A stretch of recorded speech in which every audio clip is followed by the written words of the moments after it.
Welcome to Bluum's Inspire Inclusion podcast, where we celebrate the amazing women within our organization and hear their stories. I'm your host, McKenna Tafe. Thanks for joining us. Hi, everyone. This is McKenna Tafe with the Talent Acquisition team here at Bluum, and today we are joined by Adrienne McDowell, who is our Director of Talent and Development. Adrienne, thank you so much for joining us today, and I would love to just start off by having you tell us a little bit about yourself, both personally and professionally. Yeah, great. Thanks, McKenna, for having me today. Really excited to chat with you. So a little bit about me. Going back to early in my career, I actually started out by going to teachers college. So I had the plan of, I was going to be a teacher. It was something I kind of wanted to do since I was really as early as I can remember, since I was a little kid. So I went to teachers college. I went overseas to England to teach for a little while. I loved England, but did not love the teaching so much. So I decided that that wasn't really for me. So I made a little bit of a career pivot and moved into the corporate training sphere. I worked as a training coordinator for a few companies and then got into the e-learning space. So worked on that for a while. And then I gradually worked my way up into kind of more senior roles. So talent development specialists. I was at Forrester's Financial for quite a long time and had various different learning and development and talent development roles there. Most recently, before Bluum, I was at Staples Canada, where I was a senior learning solutions partner and worked on building out Staples' leadership development program. So I spent about 4 years there. And then about 5 or so months ago, I joined Bluum as the director of talent development, where we're working on a lot of really exciting initiatives around, talent, learning and development, leadership development. So I'm really excited about what's coming down the pipeline there. Awesome. Thank you so much for giving us that introduction to yourself. And diving into our first question, for Women's History Month, can you tell us a little bit about what gender equality means to you? So that is it's a really great question. I think there's so many things you can talk about when it comes to gender equality. For me, if I think about this personally, in the context of my experience as a female, I would say that gender equality means being able to pursue your goals without having to deal with the barriers, the unconscious bias, all that kind of stuff that historically has meant that women in the workplace are perceived differently, were treated differently than men, whether you're talking about hiring, promotions, professional development opportunities, like whatever. Mm-hmm. I think it also means being able to be your authentic self without, say, having to downplay the fact that you're a working mom with kids. So I'll give you an example of what I mean by that. So Mm-hmm. early in my career, I remember seeing advice in a lot of different circles. This wasn't just, from one person or one entity, that was along the lines of, if you're a woman and you rise through the ranks to maybe, say, a more senior leadership position, you shouldn't put pictures of your kids on your desk because people will subconsciously or consciously think that you're not dedicated to your job. Or I remember a lot of advice when I was, interviewing a lot earlier in my career, like trying to get my foot in the door places. A lot of advice around, if you're a woman of childbearing age, in interviews, make sure that you remove your wedding rings because employers don't want to hire women who are going to go on maternity leave. And I mean, we can throw out all kinds of examples like that, but those are just a few that come to mind. So for me, true gender equality is achieved when that stuff isn't even a topic of conversation anymore. Yeah. When you can start a new job and I can put a picture of my 7-year-old son on my desk and not even have to hesitate and say, wait, are people going to perceive me a certain way, and that kind of thing. Yeah, I can definitely see that. And this year's theme for International Women's Day was Accelerate Action. And from the internationalwomensday.com website, it describes focusing on the need to accelerate action, emphasizes the importance of taking swift and decisive steps to achieve gender equality. It calls for increased momentum and urgency in addressing the systemic barriers and biases that women face both in personal and professional spheres. When you hear that, what comes to mind, or what do you think of that phrase, accelerate action?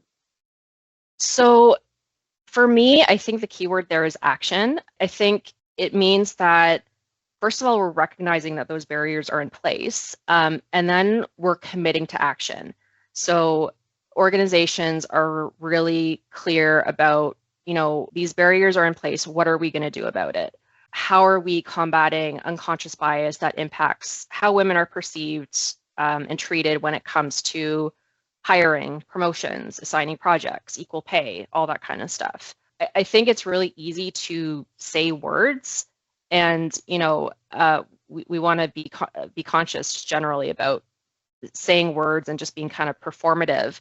True action is demonstrating commitment with tangible actions, even when it's hard. Like, it's easy to say we're committed to this when things are easy, but when things get really hard, action takes a lot more commitment. So I think that's what comes to mind from a professional point of view. Personally, I think one thing that's really important to me is language. So I have, like I said, I have a 7-year-old son, and I'm really, really conscious of the type of language I use around him and the type of language that like family members use around him. So for example, I have a family member who say using the words policemen, firemen, like just defaulting to the idea that pilots, like if you're on a plane and you have a pilot, it's automatically a man. I find myself having to correct that stuff when it's being said in front of my son, because like, to me, language is so important. And especially when you're a little kid, it forms so many ideas that we have around gender, which once they become deeply ingrained, it becomes really, really hard to undo. So that's something I, as a mom, am taking conscious action of. Yeah, there's so much gendered terminology, especially in the professional world. Like you said, policemen, firemen. So I can definitely see it starts early on of getting ingrained of the different types of gender roles and different types of roles that we're expected to play in society. So honestly, that's fantastic that you are so mindful of that about your son. Thank you. And kind of taking a step back into your earlier career, what advice did you receive in your earlier career that has stayed with you? So I still remember I had a previous boss who said this to me, and it was along the lines of, for women, perfection is the enemy of progress. And the example that I think this came up around was when we're applying for jobs, say as women.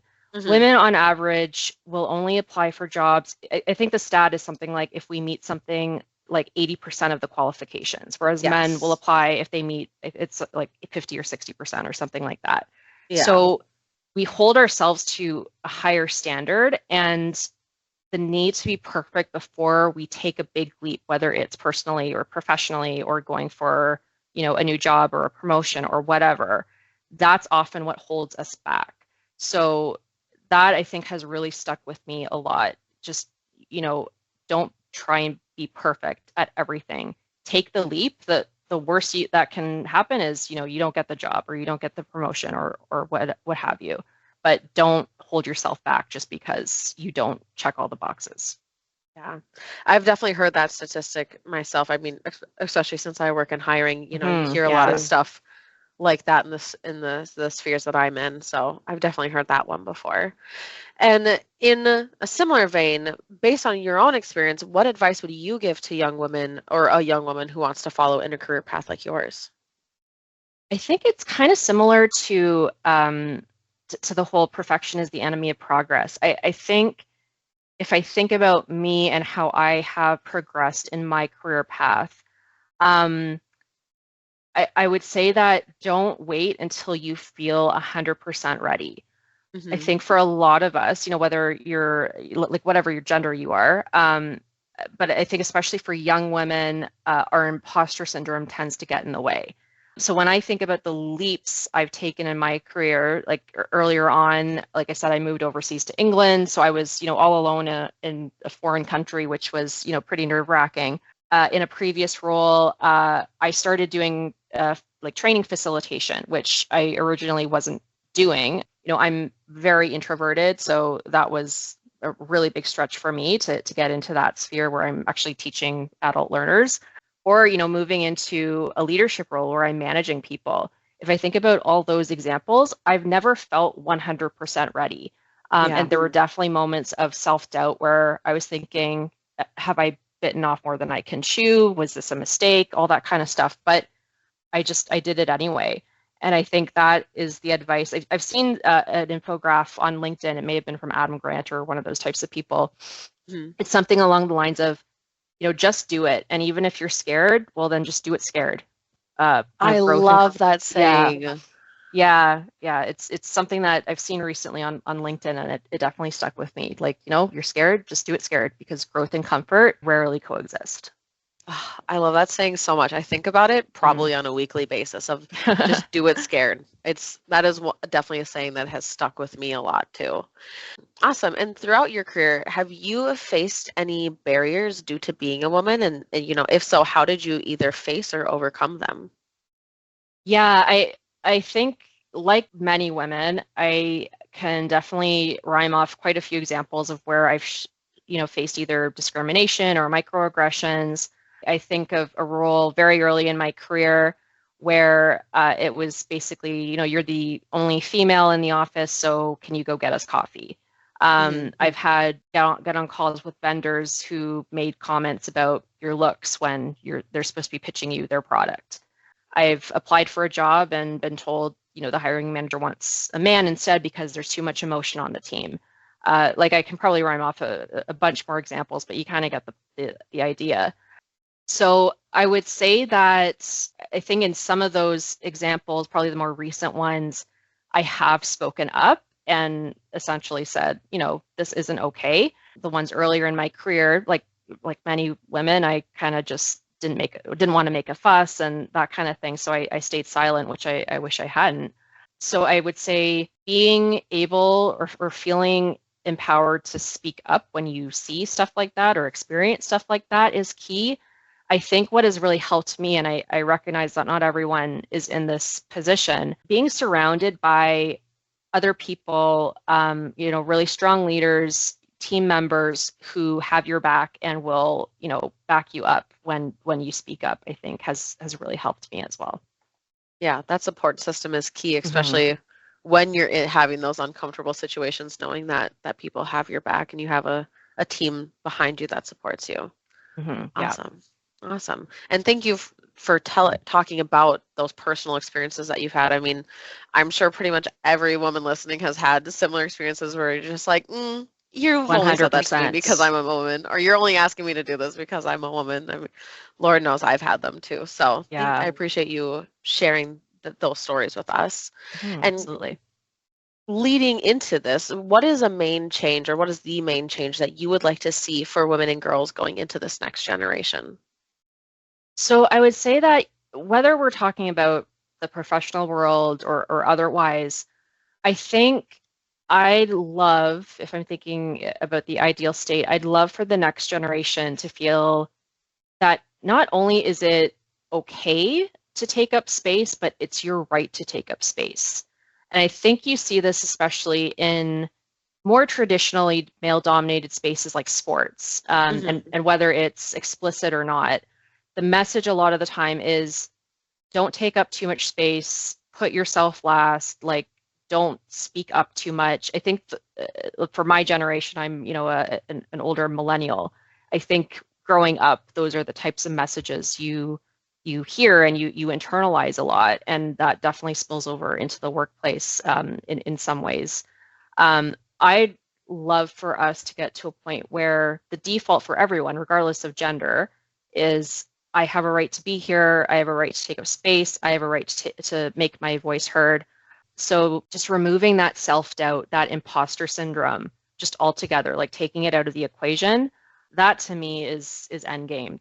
That's what I would really love to see. Yeah, you and me both. Taking a step backwards, who would you say has been your most influential female role model?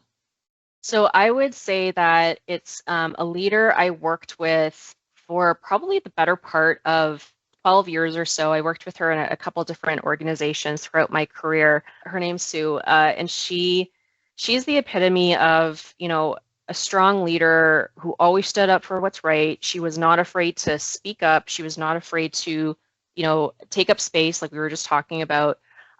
She always advocated for herself and her team. Like I said, she always had my back whenever I was in a position where I needed to speak up. But also, she was such a great role model when it came to leading with empathy. I think she was the person who demonstrated for me that empathy is a superpower. It's not a weakness. It's not something you have to downplay or hide. It's a superpower that, women especially, we need to, role model that and infuse it into our leadership positions or whatever position we have. So Yeah. that's like I owe so much to her, and I could talk about her for ages. But for me, that's Sue. That she's just that amazing role model, and I really truly do not believe that I would be where I am today without her. So I'm really grateful for her. Shout out to Sue. Thank you for getting Adrienne to where she is today. And what would you say has been your proudest achievement so far in your career?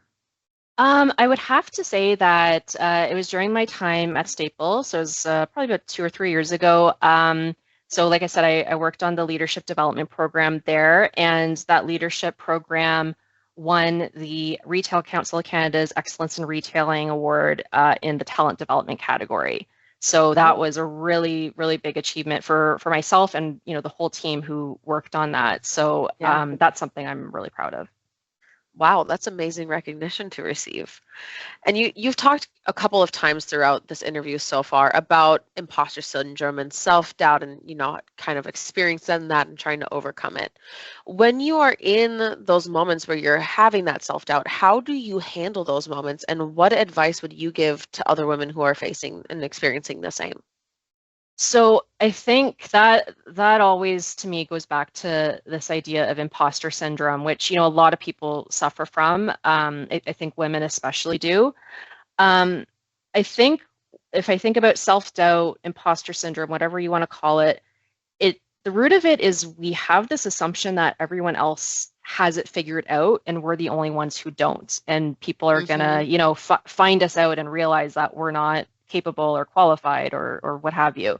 Um, so I think for me, the advice I would give is no matter who you're dealing with, no one in work in life has it 100% figured out. We're all learning and, trying our best. So again, if you're scared to do something, just do it scared. That would be my advice. Yeah. Again, I love that saying so much. Just do it scared. Perfect. And that was my last question for you, Adrienne. So thank you again for talking with me today and sharing with us about your experiences in this world and in this industry. And I really appreciate you taking the time to talk with us. Yeah, thank you so much, McKenna. This was great.